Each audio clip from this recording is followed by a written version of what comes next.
Reynolds back in a hurry. Reynolds to the hole. Rubio takes and scores! Takesha Granberry on target. The throw, the catch, touchdown.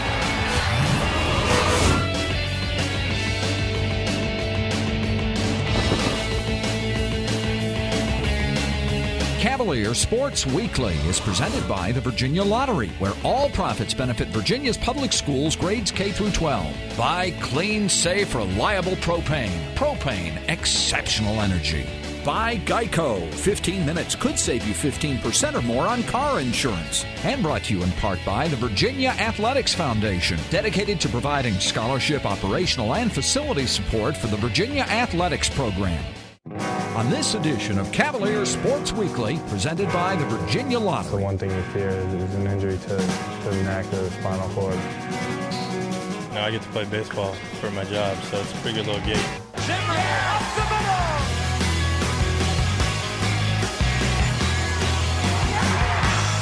The doctor gave me clearance. I chose to trust what he said.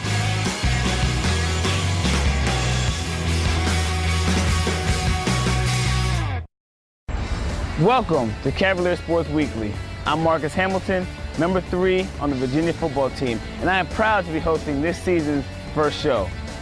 On today's program, you will see highlights from our game against Pittsburgh, an exclusive interview with former UVA baseball star Ryan Zimmerman, and a feature on my friend Nate Lyles. But first, here's your play of the week. The Play of the Week is brought to you by SunTrust Mortgage. We make the American dream come true every day.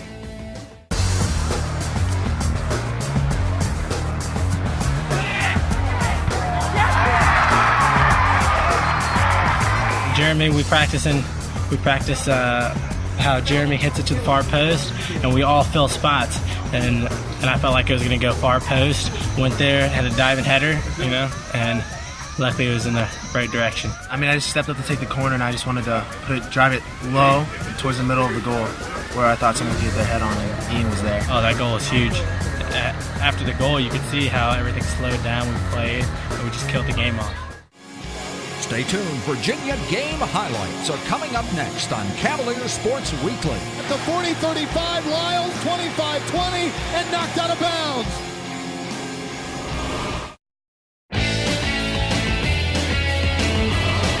Welcome back to the show. We traveled north this weekend to open our season against the Pittsburgh Panthers. Let's take a look at the game story. The Cavalier game highlights are presented by Geico. 15 minutes could save you 15% or more on car insurance.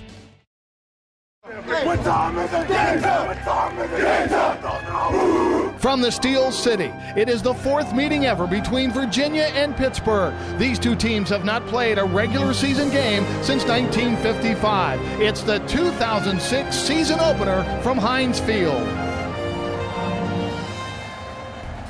Second and goal, just inside the 1. And it'll be Stevens Howling, the tailback with the fullback. Handoff to him. He got popped behind the line. No, it's a fake. Palco throws. Palco rolls out, throws complete. Darryl Strong, the tight end, catches it. Touchdown Pitt. Terrific play. It had everybody fooled, including yours truly. What a fake. This is just one of those games you got to put behind you, but as painful as it might be, you got to watch and you got to see what went down on the field and how we can improve ourselves. And win next week. 2 wide left, 1 running back, and Olsen under center again. Olsen a 5-step drop, setting up the screen left to Snelling. Snelling's got blockers, 40, 35, and to the Pitt 32-yard line. 49-yard attempt. John Phillips to hold, far side. Snap back, ball down, the kick is up. It is long enough, and it is good. Goal goes for 49. And the Cavs get on the board with 2 minutes to go in the first. From the 28-yard line. And a play fake and Palco to throw. Deep's got a man wide open. The catch, 30-yard line, 25-20, 15-10-5. The Panthers hit a home run. Oh, Derek Turner beat everybody, including Marcus Hamilton. We were in 3 deep coverage. That was it was both of them. The corner should have pressed it, and the safety Got a late read on the play, but there should be no read. If you're a middle of the field coverage guy, then you should be back there as long as it takes to guarantee that that's not onside. Palko looking downfield, throws. It's going to be picked off, and the Cavs are going the other way with it. At the 40-35, Lyles 25-20, and knocked out of bounds. A broken pattern, and Lyles was the only one out there, and Palko makes a huge mistake. And we have 57 seconds on the clock. The defense have been talking on the sidelines, talking about how, we needed a play, and we tried to make a play. We tried to get the ball in the offensive hand so they could do something with it. It definitely gave us some momentum. The offense got back out there, and they punched it in, so it definitely gave us momentum. And we stressed scoring before the half. Pretty good looking play as Tom Santee inside the 5 and knocked out of bounds at the 4-yard line. John Phillips is in. Santee and Stoop are in. I formation and power package again. Second down, goal 2. Handoff. And yes, I think he got in. Touchdown. Jason Snelling scores the touchdown for the Cavs, and a big one for Virginia. Virginia runs the power play on the left side.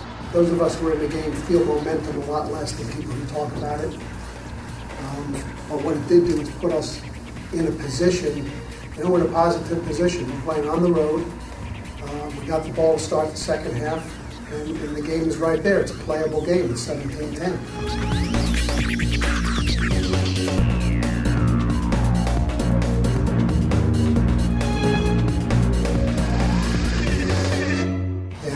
Another not very smart play, and we interfere with our own punt return man. Now the ball's on the 2-yard line. They intercept the ball and go and score. Michael Johnson is a running back, and Olsen to throw. Downfield, it's going to be intercepted. Far side, 20, 15, 10, 5. He is going to waltz in.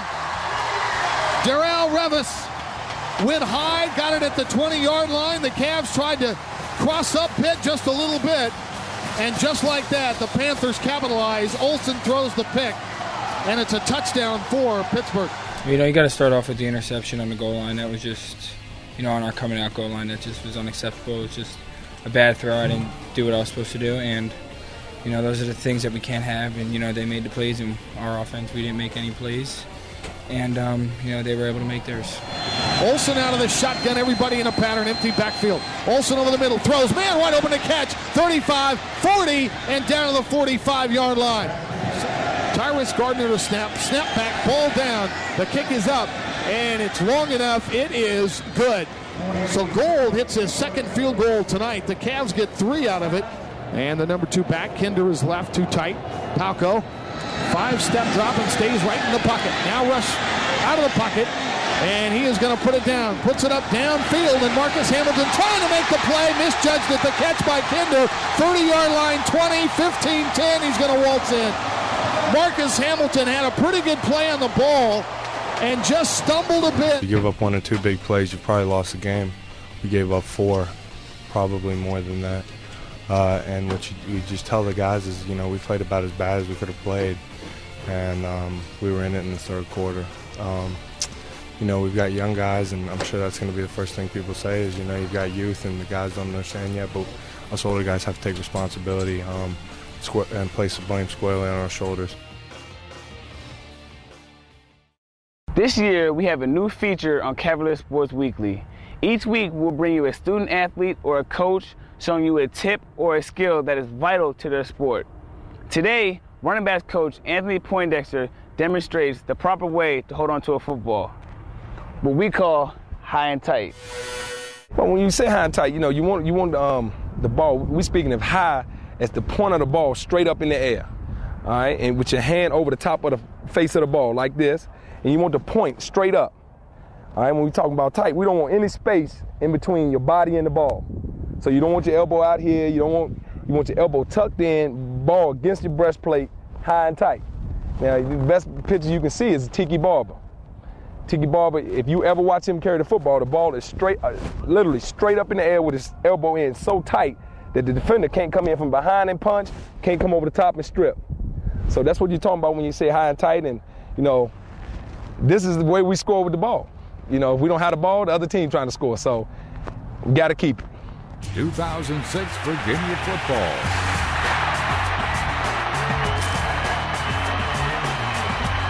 Catch all the highlights on VirginiaSportsTV.com. Virginia fans held their breath last season when Nate Lyles went down with a career-threatening neck injury. But as you know, you can't keep a good defensive back down, and Nate has returned with a vengeance this year. We've all been watching Nate's inspiring recovery, and he is your Student Athlete of the Week. The Student Athlete of the Week is presented by the Virginia Lottery. In 2006, the Virginia Lottery contributed a record $454 million to public schools throughout the Commonwealth. I remember exactly what happened. It was just a regular play. I was pursuing the ball, and I just saw that Nate had been involved in the play. And he is down. Nate Lyles is down.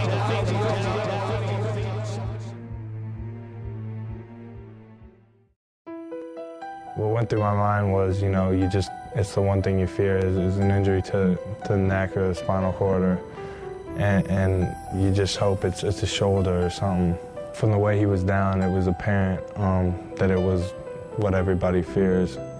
And we just started praying, and we just started sending our positive energy the best we could. And he laid on the ground, without moving for a while, so that was kind of scary. And we just, as a team, got down and said a prayer for it and left it in God's hands to handle it.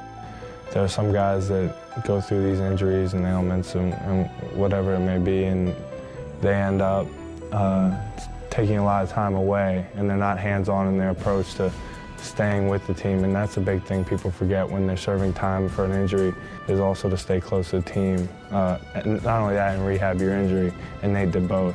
The spring after my surgery, I felt a lot better, and they slowly started letting me work better into the weights, and that helped.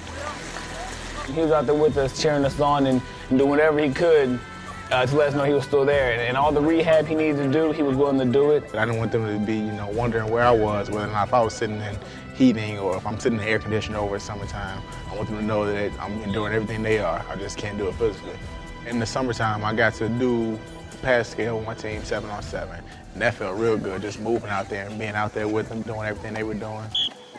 And finally, I was cleared to do all activities, weight room-wise, workout-wise, and football-wise, so that felt great.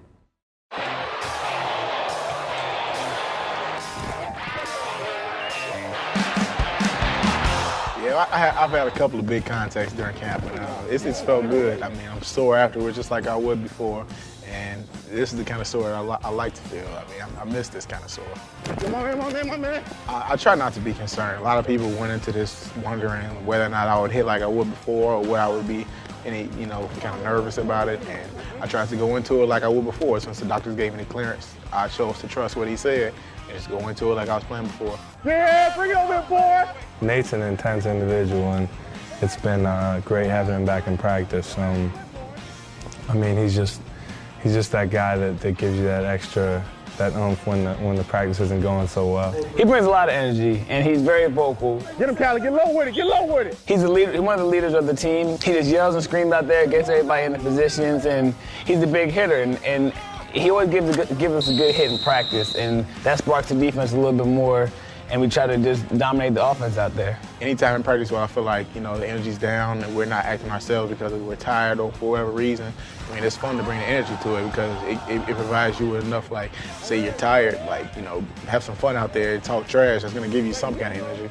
And I remember, the time that I couldn't play and how much I wish to be out there, and it always gives me drive.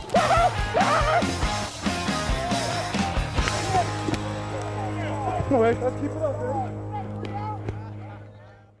Former UVA baseball star Ryan Zimmerman has had an incredible season this year for the Washington Nationals. We caught up with one of baseball's hottest young stars this summer in D.C., and we are proud to feature Ryan Zimmerman on this week's Who's Heating Up. Who's Heating Up is brought to you by Propane, exceptional energy. I get to play baseball for my job, so it's a pretty good little gig I got working. Zimmerman up the middle! Mr. Walk-Off does it again! I'm just having fun and, like I said, learning every day and just enjoying the ride. But, the home runs, especially the one on Father's Day with my dad here, was pretty special. Zimmerman! Yes! There it goes! There it goes! Yeah! Nationals win! To have a packed house here and them beating us, and we played so well that weekend, and to come back and win twice against them is quite a feat, and I was more happy for the team than me, just because we played so well and they kept coming back, and then we came back and beat them, so it was good.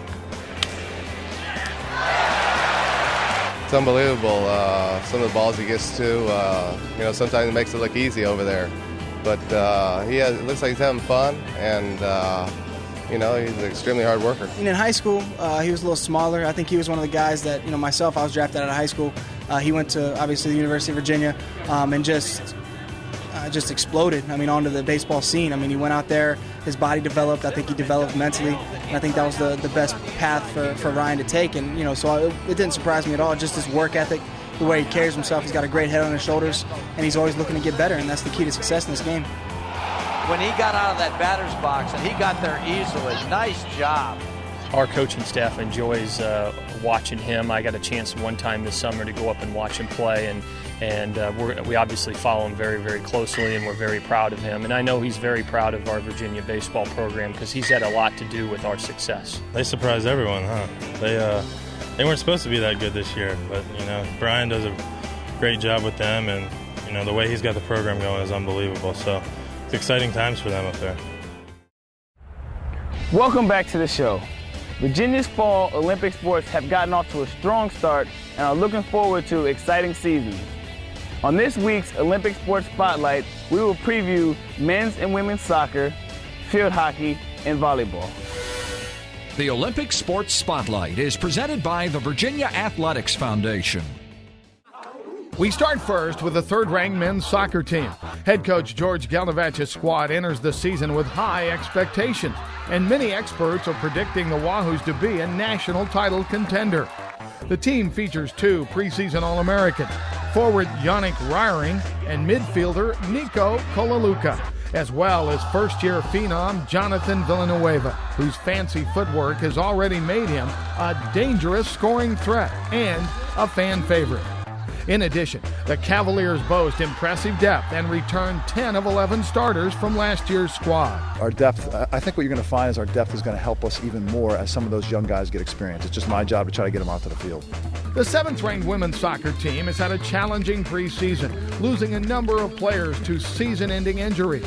Head coach Steve Swanson isn't worried, though, and he's counting on a trio of savvy veterans to help guide the team through tough times. Seniors Kristen Weiss, Kara Frederick, and Christina DeVries have impressed Swanson so far this season, and he expects the team to be in good shape with them on the field. Kristen's a fifth-year senior that has suffered 3 knee injuries, serious knee injuries. So she's been a question mark, but she's doing really well, and I think we'll see her first time this week. I think Freddie's ready to go this year, and I think her confidence is very high. She had a great spring. She's a great ambassador for our program, and I think she'll provide all the young players with a great role model. Has just made a huge impact on our program since starting as a sophomore or second year. And so we're excited about her. I think she's ready to fill some leadership positions for us in the back. The volleyball team starts the season picked to finish second in the ACC, and they've looked strong in early play so far this year. Coach Melissa Shelton's squad returns all of its starters from last year, including all-conference outside hitter Sarah Kirkwood and first-year all-ACC middle Shannon Davis. Added into the mix this season are 2 stellar freshman outside hitters who will combine with a formidable group of defenders to create one of Virginia's most balanced squads in years. This is the deepest team I have ever had at UVA in terms of every position, every skill. We have 13 extremely talented players and 13 very gutsy players who can all be on the court at any given time. New head field hockey coach Michelle Madison looks to revive a Virginia program that has struggled in recent years, finishing 8-11 last year. Based on early season results, she looks to have things on the right track. The Hoos upset 10th-ranked Indiana last weekend, and the Cavaliers are hoping to use their new up-tempo style of play to make this a breakout year for Virginia field hockey. So that's what we instituted from the beginning, was really a fitness challenge, but it wasn't just to get them mentally tough and competitively tough, it was also to build their fitness base so we could play a up-tempo style game.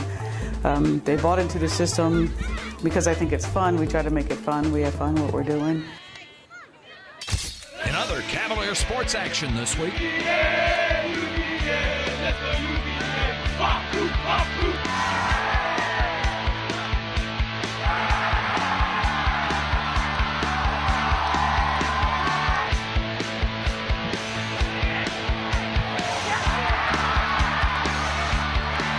I think that the win is very important, but how we managed it in terms of getting ready for now UCLA that we have in less than 48 hours. So that the way we managed it, we got the win. I'm very happy with it, with the discipline of the guys.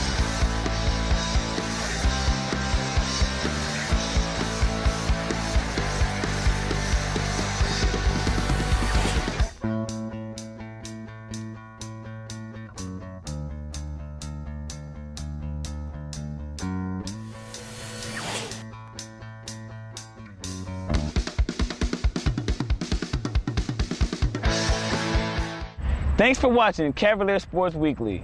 Our home opener is this Saturday against Wyoming, and we can't wait to get back to Scott Stadium in front of a sea of orange. Until next time, go Hoos! Cavalier Sports Weekly is presented by the Virginia Lottery, where all profits benefit Virginia's public schools grades K through 12. By clean, safe, reliable propane. Propane, exceptional energy. By Geico. 15 minutes could save you 15% or more on car insurance. And brought to you in part by the Virginia Athletics Foundation, dedicated to providing scholarship, operational, and facility support for the Virginia Athletics program.